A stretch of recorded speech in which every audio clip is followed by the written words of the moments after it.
Assalamualaikum warahmatullahi taala wabarakatuh. Alhamdulillahi rabbil alamin.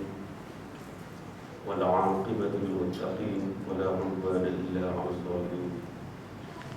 Asyhadu an la ilaha illallah wahdahu la syarika lah wa asyhadu anna Muhammadan 'abduhu wa rasuluh.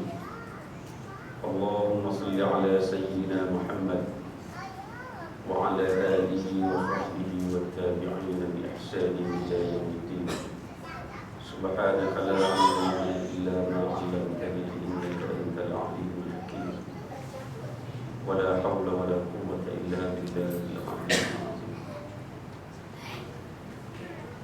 Qala al-musannif rahimahullah subhanahu wa ta'ala wa nafa'ana wa iyyakum bi 'ulumihi fid-darain amin ya rabbal 'alamin. Kata pengarang rahimahullah subhanahu wa ta'ala, dan dikehendaki dengan dalil itu,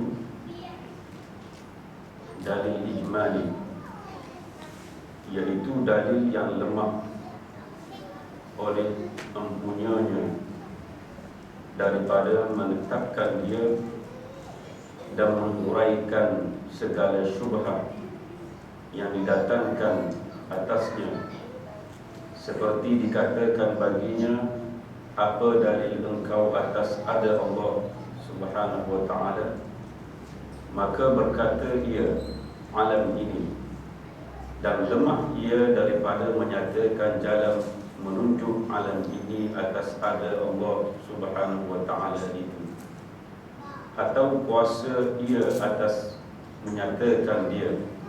Tetapi jika didatangkan i'tiraf atasnya, tiada kuasa ia atas menguraikannya atas wajah yang dituntuti, maka keluarlah ia daripada taklid dengan mengetahui ini dalil yang ijmali.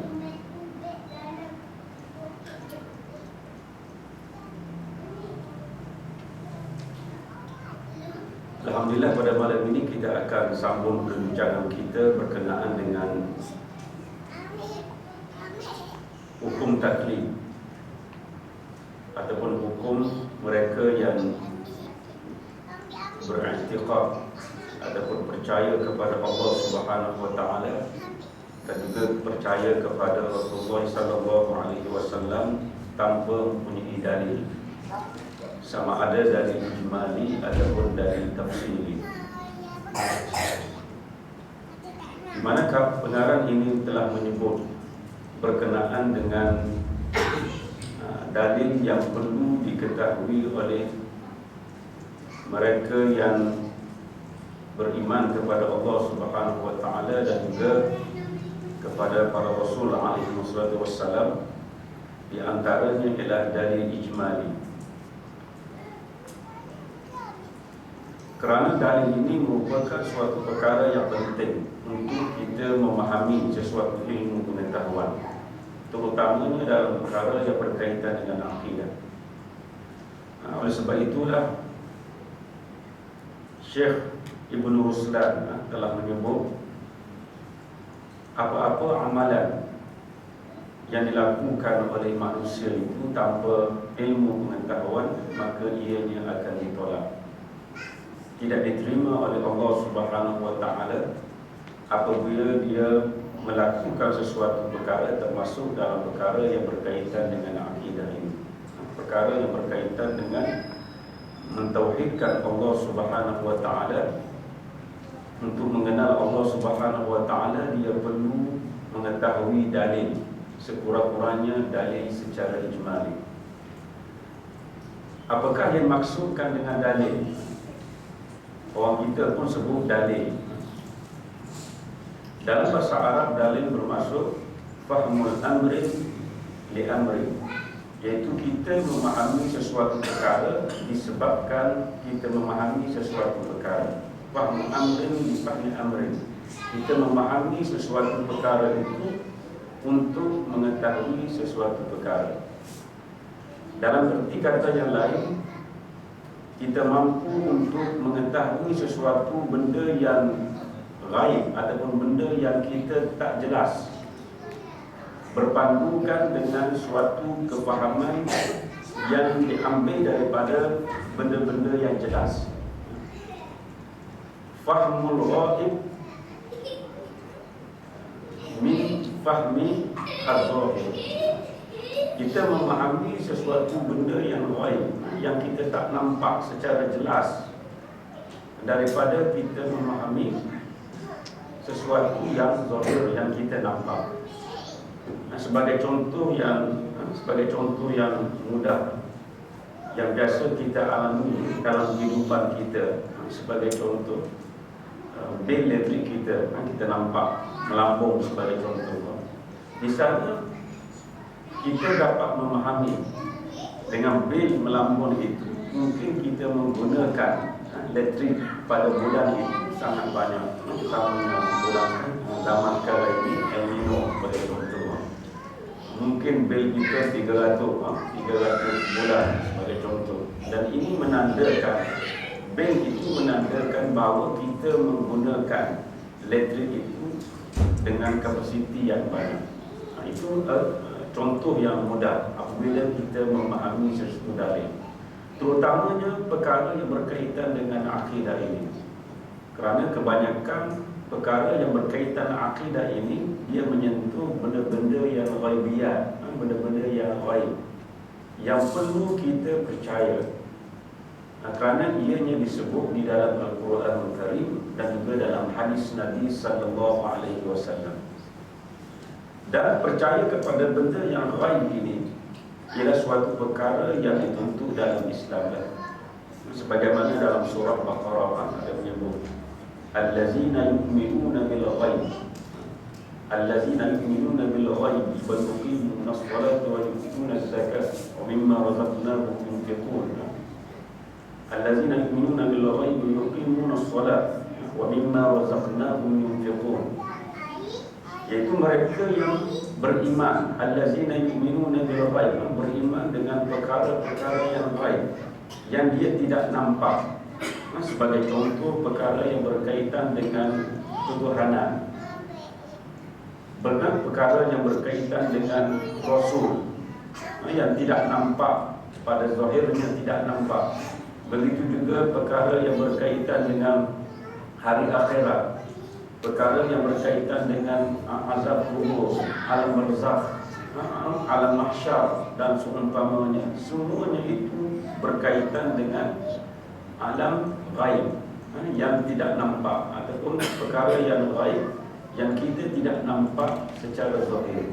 Maka memerlukan kepada dalil untuk kita memahaminya, perkara-perkara seumpama itu.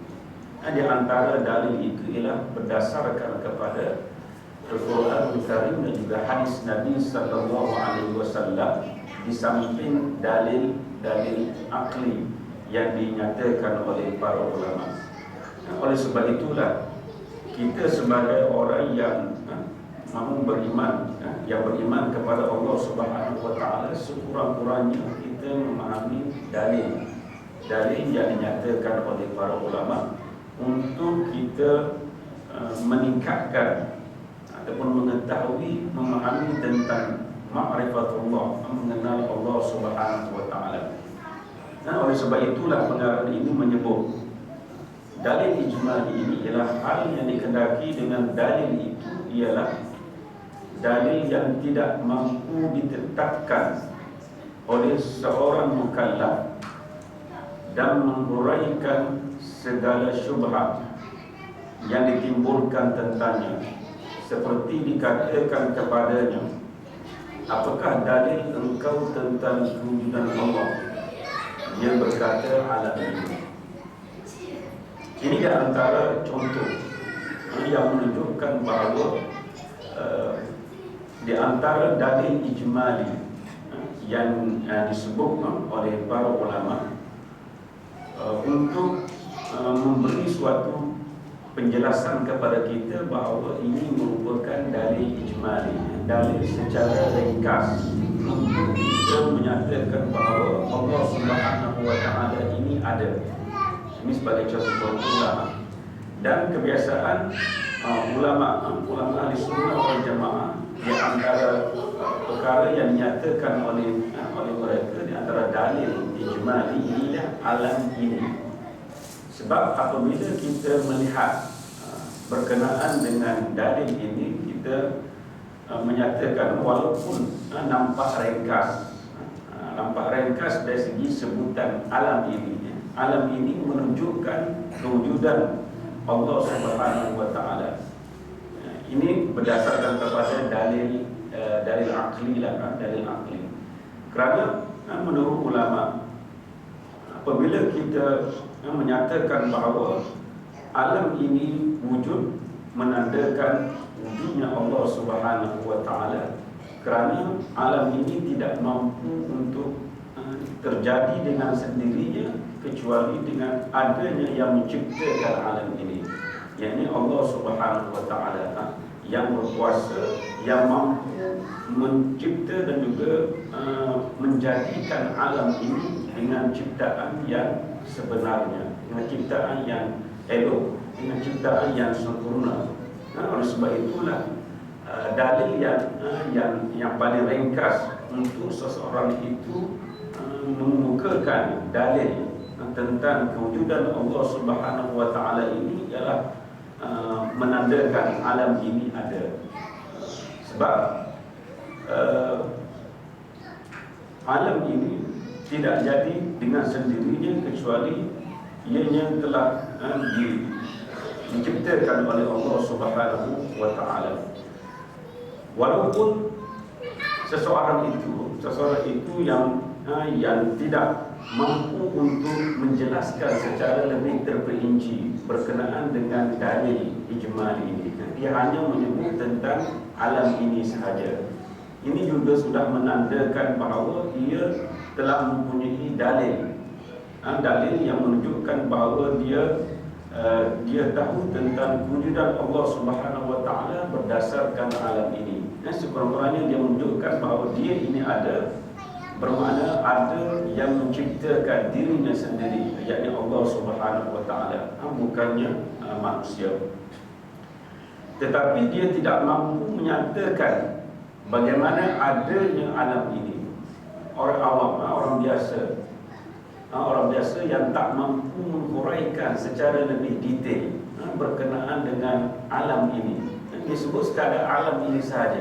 Apa yang dia nampak di sekelilingnya itu menandakan bahawa kewujudan Allah Subhanahu wa taala. Dan di samping kalau dia mengetahui ayat-ayat Al-Quranul Karim dan juga hadis Nabi sallallahu alaihi wasallam, itu lebih mantap lagi untuk dia mengetahui dalil secara ijmali tentang kewujudan Allah Subhanahu wa taala. Tapi sekurang di antara perkara yang dia boleh nyatakan dalil secara ringkas ini ialah tentang alam ini, tentang wujudnya alam ini. Namun dia tidak mampu untuk menyatakan bagaimana adanya alam ini menunjukkan adanya Allah Subhanahu wa taala. Orang biasa dia tak mampu untuk menguraikan, dia sekadar menyebut tentang wujudnya alam ini menandakan adanya Allah Subhanahu wa taala. Atau dia mampu menyatakan demikian, mampu menyatakan ataupun menguraikan tentang alam ini, kewujudan alam ini menandakan tentang wujudnya Allah Subhanahu wa taala.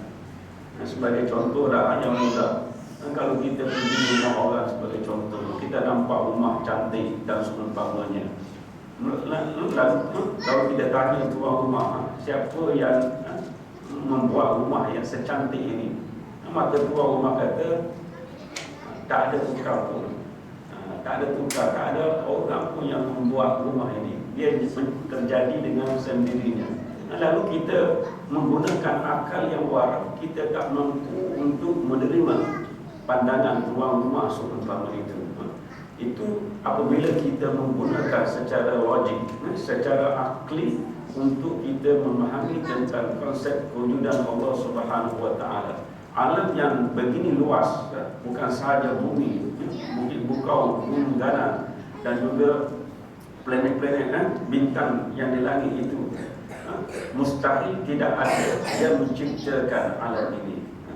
Maka dengan kita memahami tentang konsep alam ini, maka kita akan mengetahui bahawa di sana ada Tuhan yang maha berkuasa yang menciptakan alam ini dengan sebaik-baiknya. Walaupun dia mampu menguraikan sedikit tentang alam ini, tetapi jika ada sanggahan, ada orang berdebat dengannya. Ini apabila berlaku perdebatan ataupun berlaku dialog di antara golongan yang beriman dengan golongan yang tidak beriman kepada Allah Subhanahu wa taala. Di mana di antara suasana yang berlaku pada suatu ketika dahulu, di mana para ulama berhadapan dengan orang-orang yang menggunakan hujjah akal. Mereka menolak ayat-ayat Al-Quran dan juga hadis Nabi sallallahu alaihi wasallam untuk memahami tentang konsep kewujudan Allah Subhanahu wa taala, konsep kekuasaan Allah Subhanahu wa taala.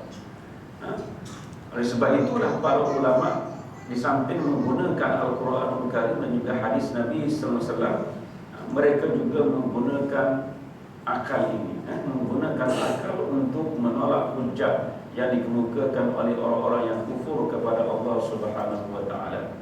Ini di antara cara yang dilakukannya.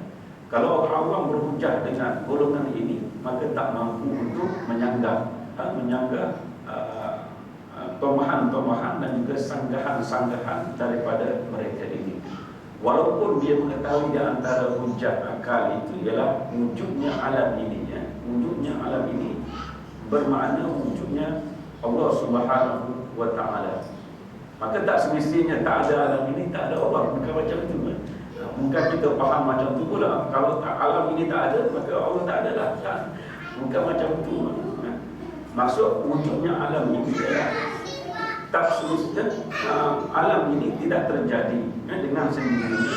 Maka di sana adanya suatu kekuasaan yang maha hebat, yang maha berkuasa, yang menciptakan alam ini, yaitu Allah Subhanahu wa taala. Adanya yang maha berkuasa, yang Tuhan yang menciptakan alam ini. Itu sekurang-kurangnya lah.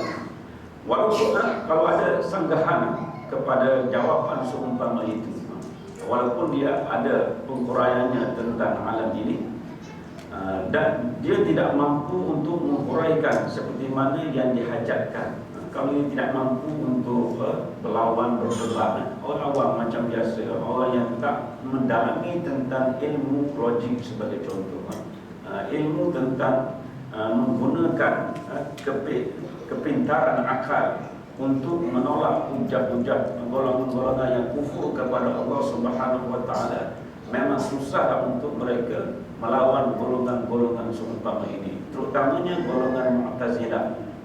Golongan Mu'tazilah ini, mereka ini menggunakan kepintaran akal untuk mempertikaikan apa-apa saja yang mereka tidak rasa logik tentang ilmu akidah yang terkandung dalam Al-Quranul Karim dan juga dalam hadis Nabi sallallahu alaihi wasallam.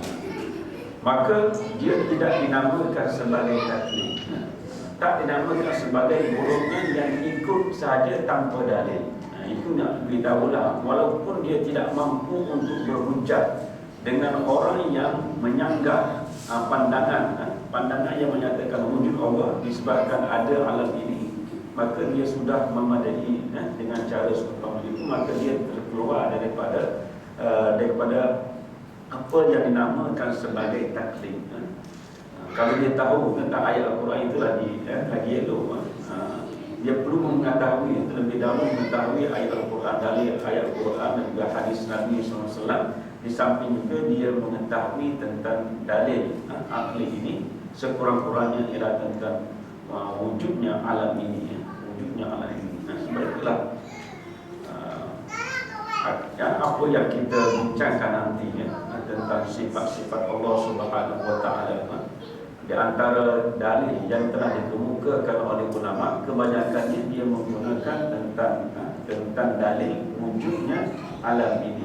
Ada alam ini menandakan adanya Allah, adanya kekuasaan pada Allah Subhanahu wa Ta'ala. Kerana manusia itu tidak mampu untuk melakukan alam sehebat ini. Ianya dilakukan oleh Allah yang Maha Berkuasa.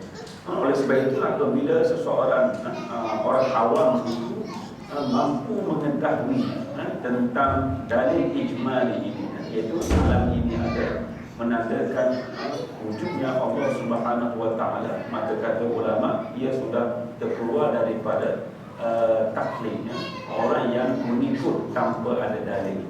Sebab itulah kita wajib belajar sama, wajib belajar tentang ketuhanan ini, tentang untuk mengenali Allah Subhanahu wa Ta'ala. Di samping kita tahu Allah ini wujud, kita juga mesti mengetahui dalil Allah ini wujud. Dalil bagaimanakah yang menandakan bahawa Allah Subhanahu wa Ta'ala ini wujud. Begitu juga tentang dalil pada nabi-nabi dan rasul-rasul alaihi wassalam tentang sifat-sifatnya dan seumpamanya. Kemudian pengarang menyebut adapun dalil tafsir, dalil secara ringkas dan juga dalil secara detail. Ini dipanggil dalil tafsir.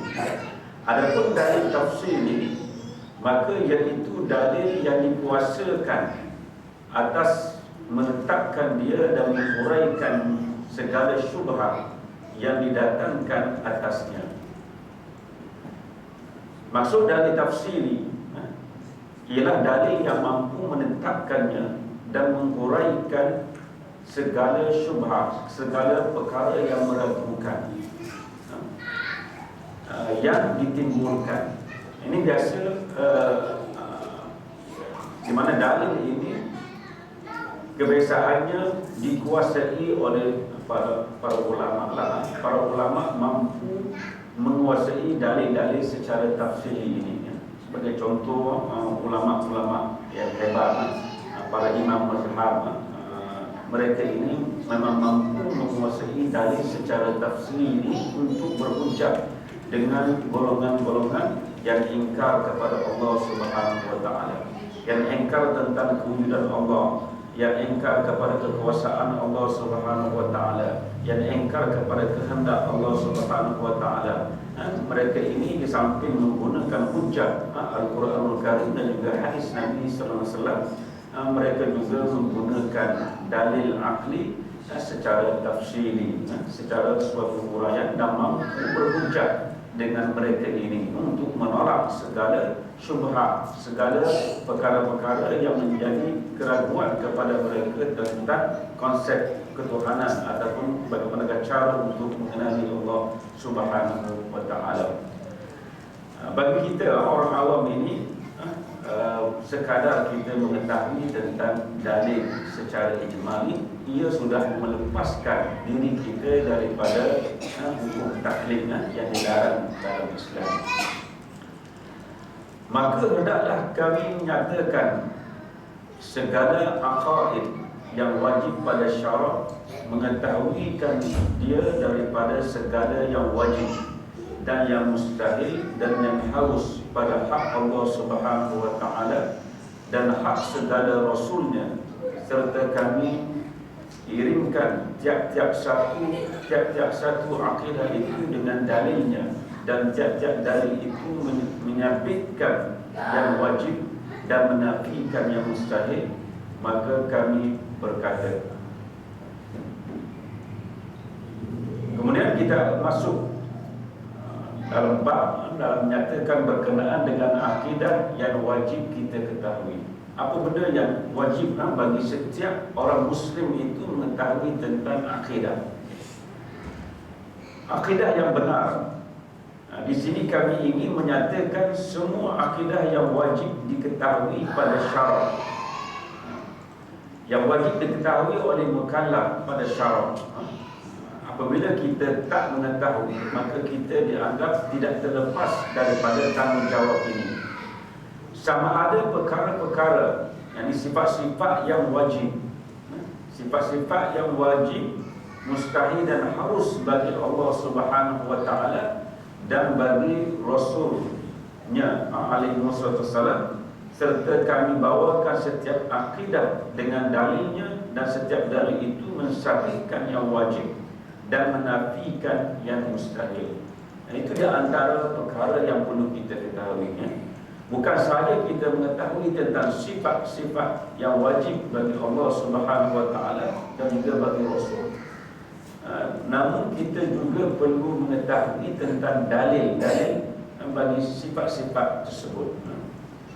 Kerana dalil juga di antara perkara yang wajib kita ketahui, yang wajib kita belajar, supaya kita mampu untuk memahami dan mengerti dan mengenali Allah Subhanahu Wa Taala dan juga mengenali para Rasul alaihi wassalam. Kerana apabila kita mengetahuinya, bukan sahaja kita mengetahui tentang wujud Allah, maka kita wajib juga mengetahui dalil tentang wujud Allah Subhanahu Wa Taala dan apakah sifat-sifat yang mustahil bagi Allah. Dan kita juga perlu mengetahui dalil yang menunjukkan tentang sifat mustahil bagi Allah Subhanahu Wa Taala. Begitu juga perkara-perkara yang diharuskan. Kami berkata, wajib bagi Allah Ta'ala tiap-tiap sifat kesempurnaan yang patut dengan zatnya yang maha tinggi, dan sifat-sifat kesempurnaan itu amat banyak, tiada meliputi dengan dia malaikat Allah Subhanahu Wa Ta'ala, maka wajib disabitkan baginya Ta'ala atas jalan ijmal. Mana pengarang ini menyebut, kami berkata, di antara perkara yang perlu kita ketahui, yang pertama ialah Allah wajib bersifat dengan sifat kesempurnaan. Semua sifat kesempurnaan adalah milik Allah Subhanahu Wa Taala. Sebab itulah Allah Subhanahu Wa Taala menyebut dalam Al-Quran Subhanallazi, subhana bermaksud maha suci Allah daripada segala sifat kekurangan. Sebagai contoh dalam ayat dalam surah Al-Isra menyebut tentang perkataan subhanallazi asra bi 'abdihi lailan minal masjidil haram ila masjidil aqsa allazi barakna hawlahu min ayatina. Di mana Allah Subhanahu Wa Taala menyebut tentang subhanallazi, maksud subhana sini di sini ialah maha suci Allah daripada segala sifat kekurangan yang ada pada Allah Subhanahu Wa Taala. Menggambarkan di sini bahawa Allah Subhanahu Wa Taala mempunyai sifat yang sempurna. Semua sifat kesempurnaan itu layak bagi zat Allah Subhanahu Wa Taala. Adapun 20 sifat yang ditetapkan oleh para ulama adalah untuk bagi orang-orang awam, untuk mengetahui. Apabila orang-orang awam ini mengetahui dengan 20 sifat itu sudah memadai untuk memahami tentang kehebatan Allah Subhanahu Wa Taala, tentang kekuasaan Allah Subhanahu Wa Taala, dan juga segala sifat dan sifat-sifat kesempurnaan Allah Subhanahu Wa Taala. Walaupun sifat kesempurnaan ini tidak terhingga banyaknya, maka kita tak mampu untuk mengetahui kesemuanya sifat-sifat tersebut, kerana semua sifat kesempurnaan itu layak pada zat Allah Subhanahu Wa Taala yang maha tinggi. Sifat kesempurnaan amat banyak sehingga tidak terhitung banyaknya, kecuali Allah Subhanahu Wa Taala mengetahuinya.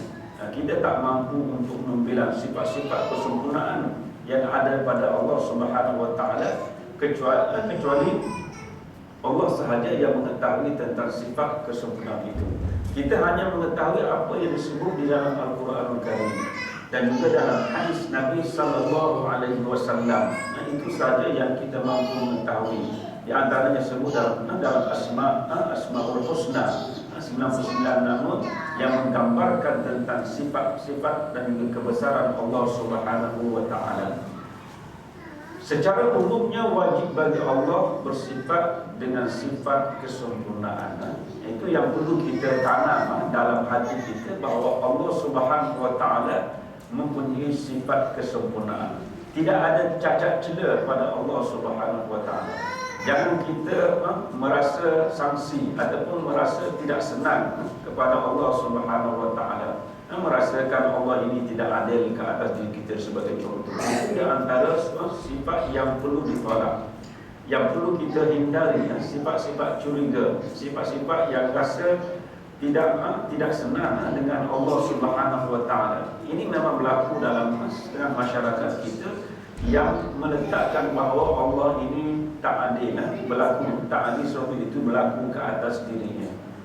Seolah-olah dia menolak sifat iradah Allah Subhanahu wa taala.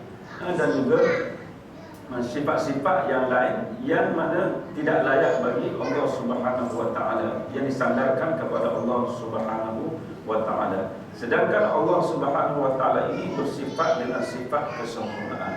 Kadang-kadang kita melihat dalam Asmaul Husna sebagai contoh, ada sifat yang mana apabila disandarkan kepada Allah Subhanahu wa taala, ia melambangkan kehebatan Allah Subhanahu wa taala. Apabila disandarkan kepada manusia, ia merupakan sifat yang tidak baik kepada manusia. Sebagai contoh, al-mutakabbir. Al-mutakabbir iaitu yang membesarkan dirinya, al-mutakabbir, membesarkan diri. Itu suatu sifat yang sememangnya layak kepada Allah Subhanahu wa taala, kerana Allah mempunyai kebesaran yang keagungan yang sangat hebat. Kalau nak letakkan kepada makhluk, kepada manusia, itu tidak layak kepada manusia. Sifat al-mutakabbir, sifat sombong, kuasa besar diri dan seumpama itu tidak layak kepada manusia, hanya layak kepada Allah Subhanahu wa taala. Begitu juga sifat al-jabbar. Al-jabbar, walaupun terjemahan yang lebih murni, tetapi dari segi penggunaan bahasa secara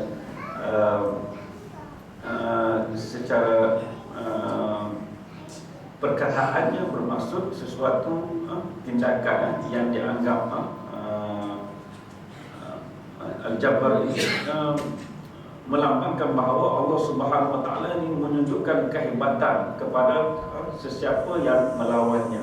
Itu maksud al-jabbar lah, ataupun menunjukkan kehebatannya atau mengalahkan orang yang akan melawan Allah Subhanahu wa taala. Kalau disandarkan kepada manusia, itu suatu sifat yang tidak elok. Ini di antara sifat-sifat yang hanya dikhususkan kepada Allah Subhanahu wa taala, yang tidak layak kepada manusia.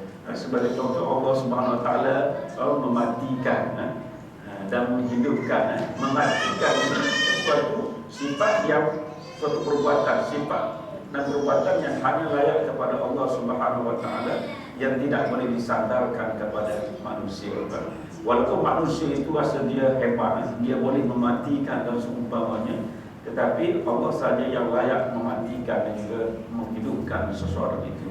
Dan ini apa yang telah berlaku perdebatan di antara Nabi Ibrahim alaihissalam dan juga Namrud. Namrud nak menunjuk kehebatan dia kata dia mampu menghidupkan dan mematikan manusia. Dia berdebat dengan Nabi Ibrahim alaihissalam.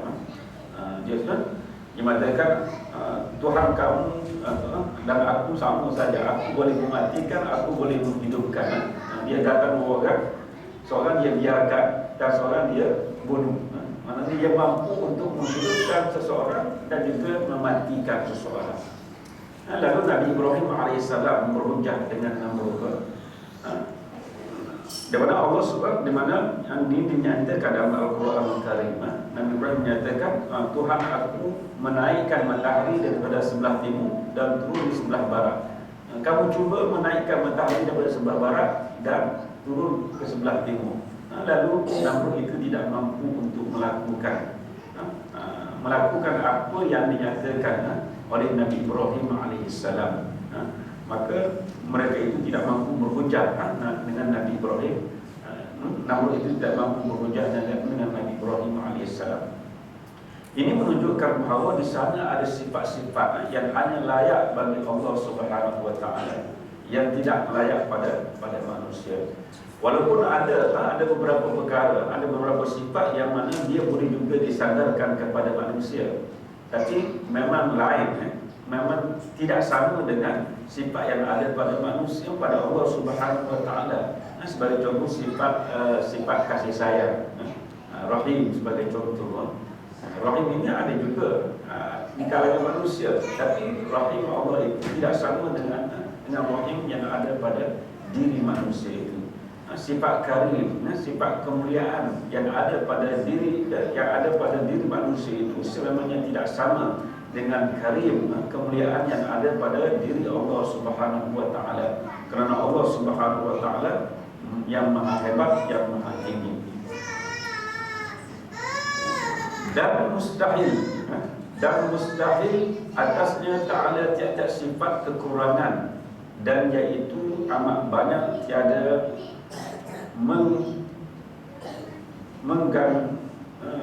yang tidak menghinggakan dia, malaikat ia Subhanahu wa ta'ala, maka wajib disucikan dia ta'ala daripadanya atas jalan ijmal pula. Dan dari atas demikian itu bahawasanya jikalau tiada bersifat ia dengan sifat segala kesempurnaan, nescaya bersifat ia dengan sifat lawannya, iaitu segala kekurangan, dan kekurangan atas Allah Ta'ala itu mustahil. Kerana jikalau bersifat ia dengan kekurangan, nescaya tiada menjadi ia akan sesuatu daripada alam ini, dan demikian itu batil, kerana alam ini telah ada dengan musyahadah. Yang kedua, di antara perkara yang perlu kita ketahui, di samping sifat-sifat yang wajib bagi Allah Subhanahu wa taala, ini sifat-sifat yang sifat-sifat kesempurnaan yang ada pada zat Allah Subhanahu wa taala, kita juga perlu mengetahui tentang sifat-sifat yang mustahil, yang tidak layak bagi Allah Subhanahu wa taala, yang mana di mana mustahil bagi Allah bersifat dengan sifat kekurangan. Apabila kita mengetahui di sana ada sifat kekurangan, sifat lemah sebagai contoh, sifat tidak mempunyai pengetahuan, jahil, itu di antara sifat kekurangan. Maka sifat kekurangan ini tidak selayaknya bagi Allah Subhanahu wa taala. Kita mesti tanzihkan, kita mesti bersihkan dalam pemikiran kita, dalam i'tiqad kita bahawa Allah Subhanahu wa taala mempunyai sifat-sifat kekurangan.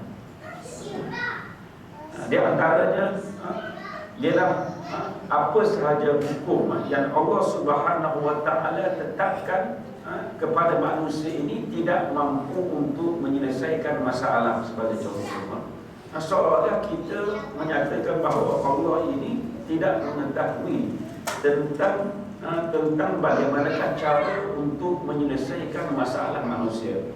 Ini yang bahaya di kalangan manusia sekarang ini. Sebahagian di kalangan manusia seolah-olah dia lebih alim daripada Allah Subhanahu wa taala, dengan dia menolak sebahagian hukum yang telah ditetapkan oleh Allah Subhanahu wa taala. Maka dia telah menolak sifat hakimiyah, sifat kebijaksanaan yang ada pada Allah Subhanahu wa taala.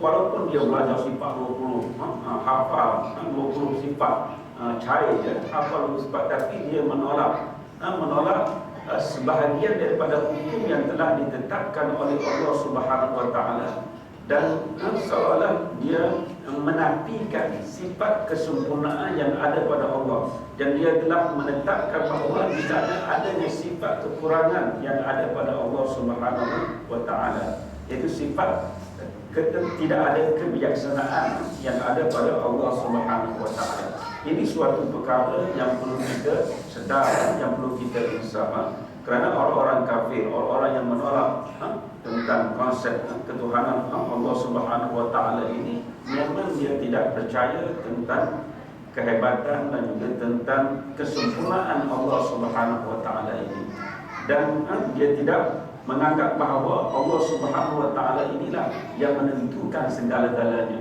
yang membuat segala-galanya.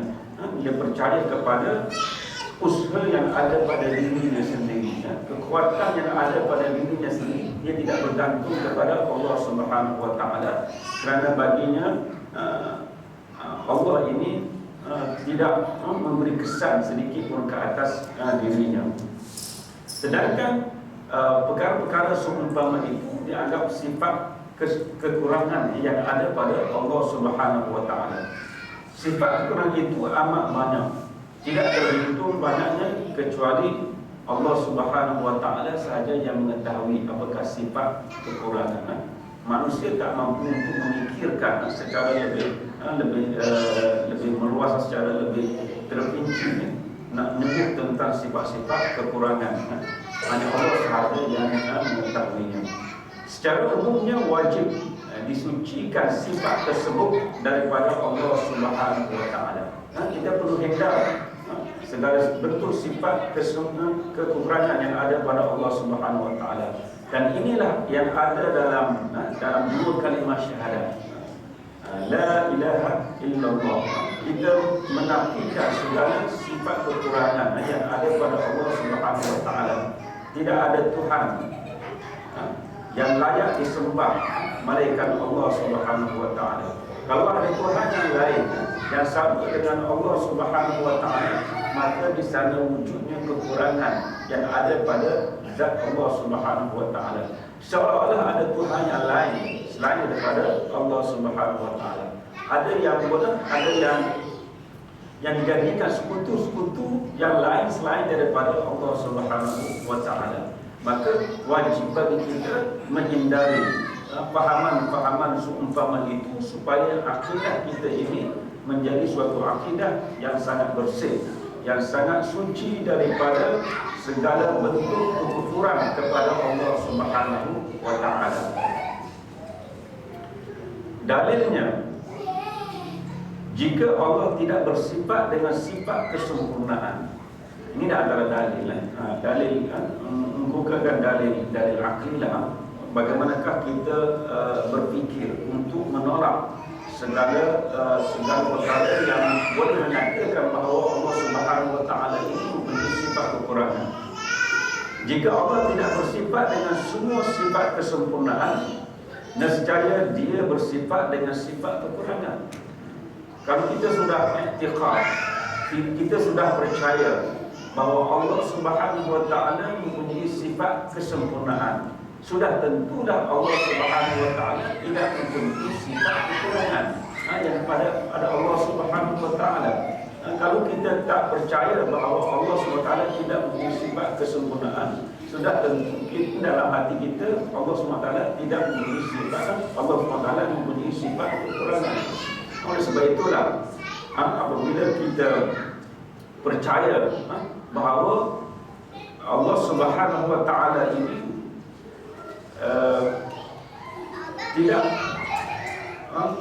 tidak mempunyai sifat kekurangan yang ada pada diri Allah, maka sudah tentu Allah Subhanahu Wa Taala mempunyai sifat kesempurnaan yang sebenarnya yang ada pada diri Allah Subhanahu Wa Taala.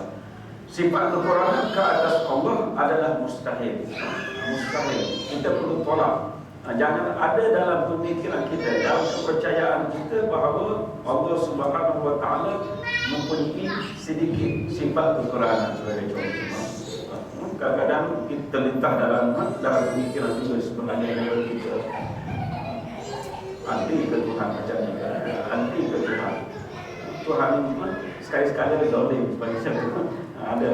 Ada mari gangguan daripada syaitan untuk menimbulkan rasa keraguan kepada Allah Subhanahu Wa Taala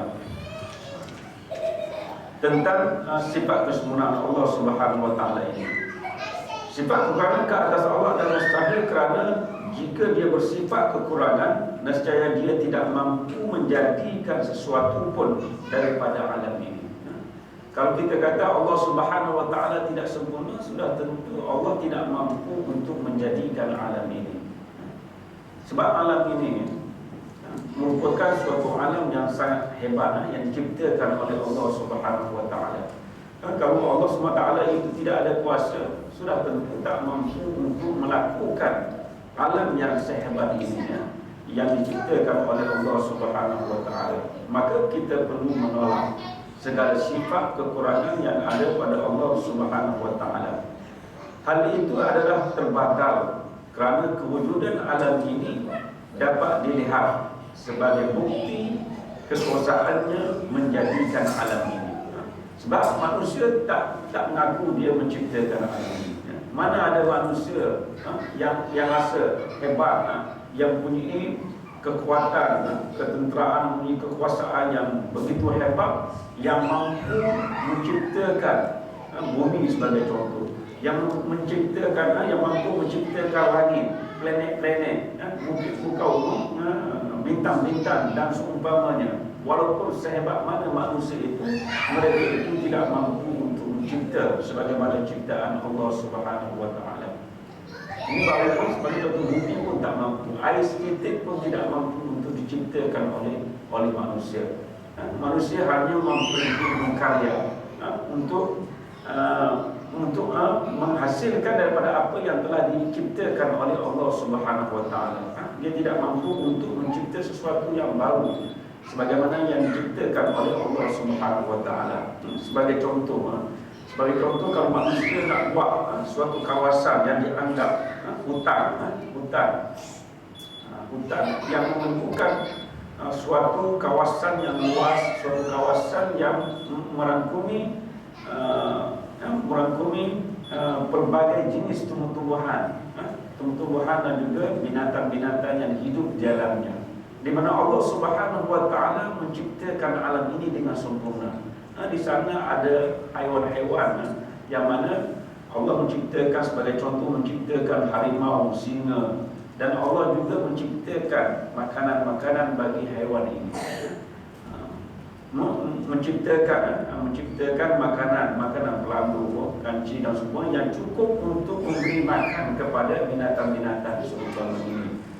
Kalau manusia nak cipta safari, hutan sebagaimana hutan yang diciptakan oleh Allah Subhanahu wa taala, memakan masa yang banyak ataupun memakan jumlah duit yang sangat besar untuk dibelanjakan untuk membina hutan sebagaimana hutan yang telah diciptakan oleh Allah Subhanahu wa taala.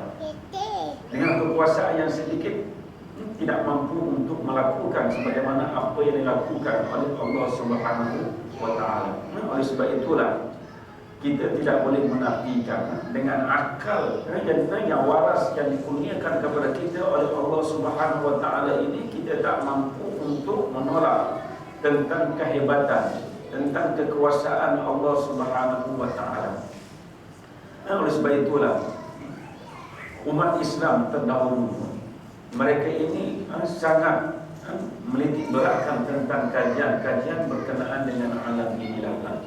Kehebatan ulama-ulama terdahulu, sarjana-sarjana Islam, dia melihat tentang kehebatan ciptaan Allah Subhanahu wa taala ini, dan dia menulis buku-buku berkenaan dengan kehebatan ciptaan Allah Subhanahu wa taala.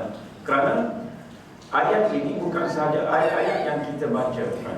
Allah Subhanahu wa taala bukan sahaja menyuruh kita membaca ayat-ayat di dalam Al-Quran Al-Karim, dan juga dalam hadis Nabi SAW tentang kebesaran Allah Subhanahu wa taala, tetapi juga Allah Subhanahu wa taala suruh kita membaca ayat-ayat yang dilihat, ayat-ayat yang kita nampak, alam ini, kejadian alam ini dan seumpamanya, supaya dengan kita melihat alam ini mampu meningkatkan keimanan kita kepada Allah Subhanahu wa taala.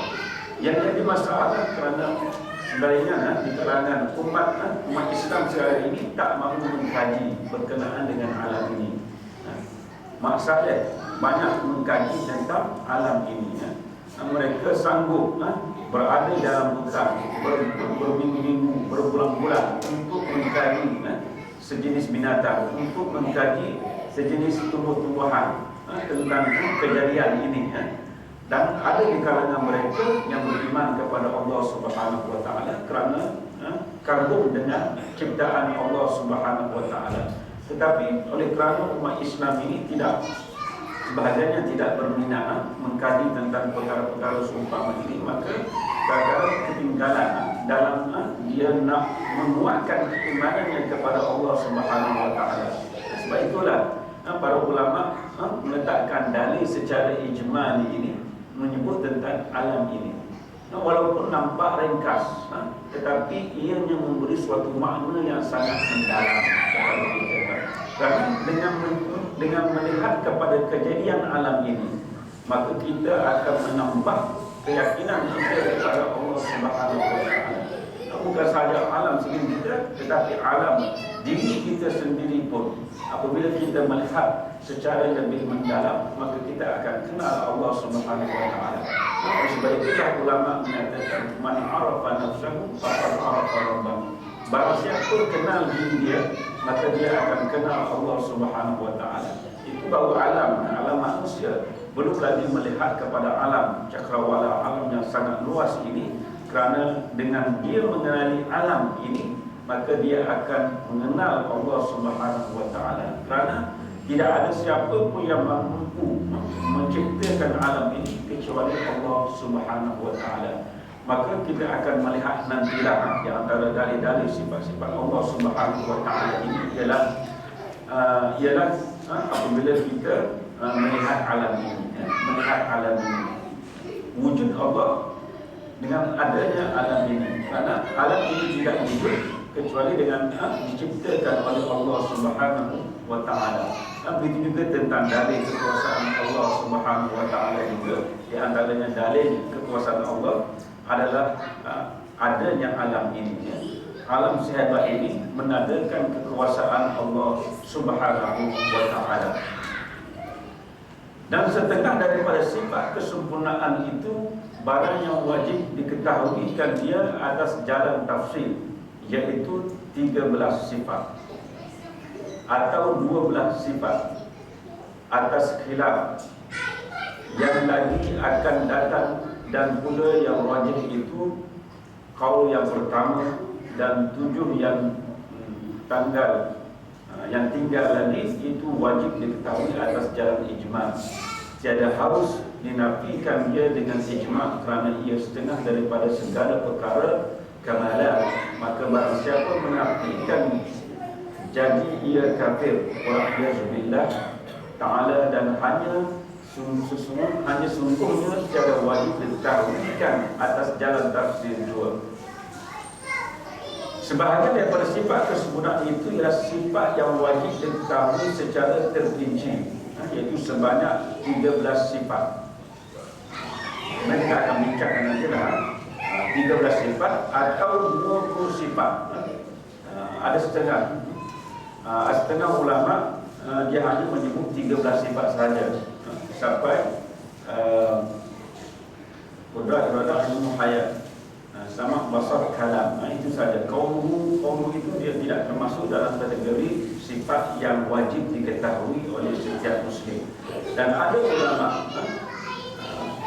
13 ini adalah pandangan ulama Asy'ariyah. Adapun 20 sifat ini adalah ulama Al-Maturidiyah yang wajib bagi seorang muslim itu mengetahuinya. Atau 20 sifat mengikut perbezaan pendapat ulama yang akan datang keterangannya. Mengikut pendapat yang terkuat ialah pendapat pertama, iaitu pendapat yang menyatakan 13 sifat.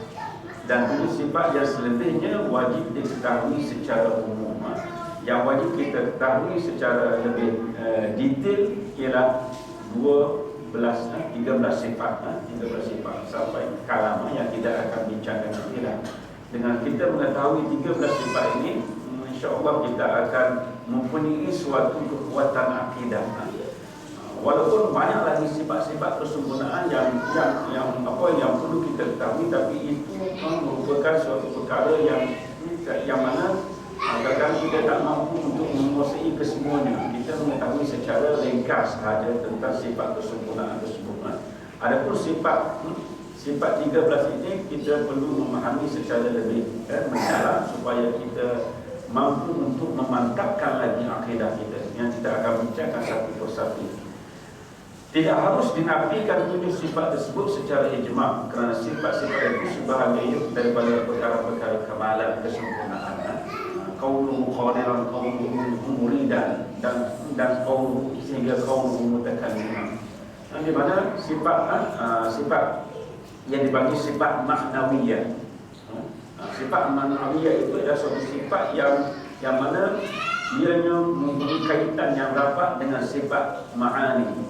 Sifat ma'ani yang tidak akan bincang nanti. Sifat-sifat Allah yang telah disebutkan oleh para ulama ini terbagi kepada 4 bahagian. Dibagi sifat nafsiyah, sifat salbiyah, sifat ma'ani dan juga sifat ma'nawiyah. Itu di antara kategori sifat yang wajib kita ketahui, yang kita akan belajar nanti insya-Allah. Sesiapa yang menafikannya maka dia menjadi ataupun dihukumkan kafir, menolak, kerana ianya juga diantara sifat kamalat, sifat kesempurnaan yang ada pada Allah Subhanahu wa taala. Dan aku memohon perlindungan daripada Allah dan tidak wajib mengetahuinya secara terperinci. Itulah kita perlu mempelajarilah sifat-sifat Allah ini supaya kita mampu untuk memantapkan akidah kita ini. Kadang-kadang kita belajar, tapi bagaimana kita nak mengaplikasi dalam kehidupan kita? Kita tahu ini merupakan sifat Allah wujud, qidam, baqa, dan bagaimana cara untuk kita mengaplikasikan sifat-sifat ini dalam kehidupan kita, supaya kita ini bertambah kasih kepada Allah Subhanahu wa taala dan kita bertambah takut kepada Allah Subhanahu wa taala. Itu tujuan kita belajar sifat-sifat Allah Subhanahu wa taala. Kalau kita belajar banyak tapi tak ada rasa kasih, tak ada rasa gerung kepada Allah Subhanahu wa taala, maka sia-sia kita belajar sifat-sifat Allah Subhanahu wa taala. Belajar sifat Allah tapi menentang Allah Subhanahu wa taala, menentang hukum-hukum Allah Subhanahu wa taala, menyatakan sesuatu perkara yang tidak baik kepada Rasulullah sallallahu alaihi wasallam. Itu di antara perkara yang perlu kita hindari, yang menunjukkan bahawa dia tidak mantap lagi memahami tentang sifat-sifat Allah dan juga sifat-sifat Rasul alaihi wasallam. Maka dengan kita mempelajari ini, insya-Allah kita akan menambahkan lagi kasih sayang kita kepada Allah, kasih sayang kita kepada Rasulullah sallallahu alaihi wasallam, dan juga kita rasa takut kepada Allah, dan kita akan mentaati Allah dan Rasulnya sallallahu alaihi wasallam. Insya-Allah kita akan masuk ke bahagian yang kedua pada pertemuan yang akan datang, yang mana kita akan melihat banyak lagi episod-episod yang kita perlu mengetahui tentang akidah ini, bermula daripada bahagian ilahiyah, konsep ketuhanan, pada nubuwah, tentang hari akhirat, tentang malaikat, tentang kitab dan seumpamanya, supaya kita mampu memantapkan akidah kita, iman kita kepada Allah Subhanahu wa taala. Kerana iman kita ini sering naik turun, statusnya naik turun. Kadang-kadang rasa tinggi, kadang-kadang rasa lemah, kadang-kadang rasa tak tahulah, rasa betul ke kita beriktikaf demikian ini. Maka dengan kita mempelajari, kita memahami, mampu kita meningkatkan, mentajikkan iman kita ini, supaya iman kita ini sentiasa sedap. Di antaranya ialah kita sentiasa menghadiri majlis-majlis ilmu pengetahuan, supaya kita boleh memantapkan ilmu pengetahuan dan boleh meningkatkan iman kita kepada Allah Subhanahu wa taala. InsyaAllah kita akan sambung pada pertemuan yang akan datang. Wabillahi taufiq wal hidayah. Wassalamualaikum warahmatullahi wabarakatuh.